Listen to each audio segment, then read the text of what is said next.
নমস্কার বন্ধুরা, দেখুন প্রতিদিনের মতো আজও আমি অঙ্কের একটি স্পেশাল ক্লাস নিয়ে হাজির হলাম।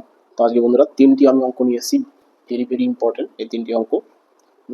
তো দেখুন, কথা না বাড়িয়ে বন্ধুরা শুরু করছি ক্লাসটি। তো প্রথম প্রশ্নটি কি বলেছে? বলেছে প্রথম 19টি স্বাভাবিক জোড় সংখ্যার গড় কত?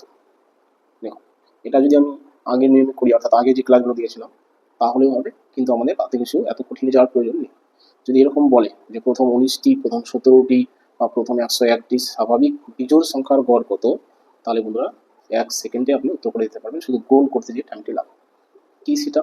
যে প্রশ্নটা দেখবেন যে প্রথম 19টি স্বাভাবিক বিজোড় সংখ্যা, যদি এখানে বিজোড় বলে তাহলে বন্ধুরা 19ই উত্তর, অর্থাৎ যতটি সংখ্যা বলবে ততই হচ্ছে উত্তর, আর কিছু।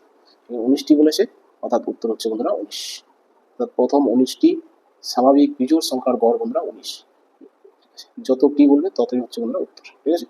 আচ্ছা, এর একটা প্রমাণ স্বরূপ আমি পিছনের দিকে নিয়ে আসবো। তার আগে বন্ধুরা দেখুন 2 নম্বর অঙ্ক। 2 নম্বর প্রশ্ন কি বলেছে দেখুন, বলেছে প্রথম 19টি স্বাভাবিক জোড় সংখ্যার গড় কত? আগেরটা বলেছিল কি বিজোড়, এটা বলেছে কিন্তু জোড়, ঠিক আছে? জোড় সংখ্যা যদি বলে তাহলে নিয়ম কি? তাহলে দেখুন দুটো নিয়মে করা যায়, দেখুন আমি দেখাচ্ছি। তো প্রথম 19টি স্বাভাবিক জোড় গড় কত, তাহলে আমরা কি করবো বন্ধুরা, এই 19-এর সাথে শুধু কি করবো, একটা 1 যোগ করে দিও, তাহলেই উত্তর, ঠিক আছে? অর্থাৎ 19 যতটি বলবে তার চাইতে 1 বেশি। 19টি বলেছে, তাহলে 19 প্লাস 1 সমান সমান 20, এটা হচ্ছে উত্তর। আর কিছু করতে হবে না আপনাকে, ঠিক আছে? শুধু এই নিয়মটি মনে রাখতে হবে, ঠিক আছে?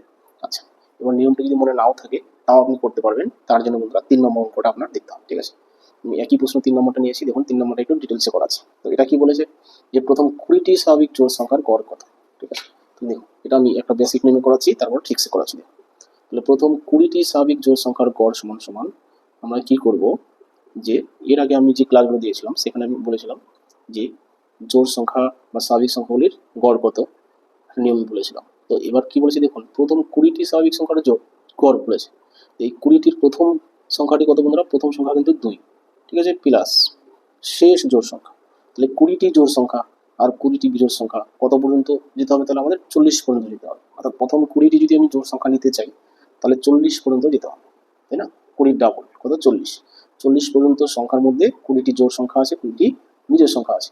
অর্থাৎ এই 20টি স্বাভাবিক জোড় সংখ্যা এর শেষ জোড় সংখ্যা কিন্তু বন্ধুরা 40। তাহলে আমরা কি, যে প্রথম জোড় সংখ্যা প্লাস শেষ জোড় সংখ্যা বাই 2, এটা হচ্ছে বন্ধুরা গড় নির্ণয়ের সূত্র, যেটা আমি কি আগের দুটো পার্টে আমি 2 2 4টি অঙ্ক দিয়েছি, ঠিক আছে? আচ্ছা, দেখো তাহলে এখানে কত হচ্ছে, 40 আর 2 42 হচ্ছে, বাই কত 2, তাহলে 42 21 দুগুণে 42 সমান সমান কত আসলো 21। এটা হচ্ছে বন্ধুরা প্রথম 20টি স্বাভাবিক জোড় সংখ্যার গড় 21, ঠিক আছে? এটা হচ্ছে আমরা একটা কি করলাম, বেসিক নিয়মে করলাম। এখন আসি বন্ধুরা ট্রিক্সে, অর্থাৎ যে 2 নম্বর অঙ্কটা যে নিয়মে করলাম সেই নিয়মে কত হচ্ছে দেখি। তাহলে প্রথম 20টি স্বাভাবিক জোড় সংখ্যার গড় বলেছে, যদি এখানে জোড় কথাটি থাকে তাহলে যতটি বলবে তার সাথে 1 বেশি নিতে হবে, তাহলেই উত্তর। তাহলে 20, তাই না?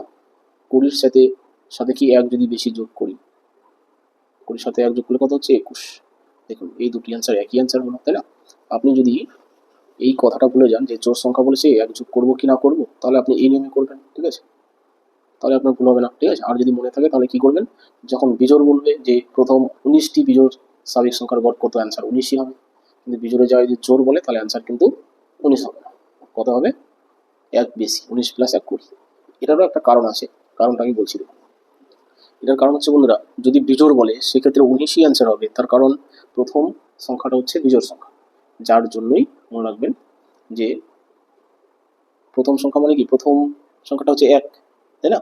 অর্থাৎ একটা বিজোড় সংখ্যা, তাহলে বিজোড় সংখ্যা দিয়ে যদি প্রশ্ন করে তাহলে উত্তর একই হবে, ঠিক আছে? অর্থাৎ যতটি বলবে ততই হবে।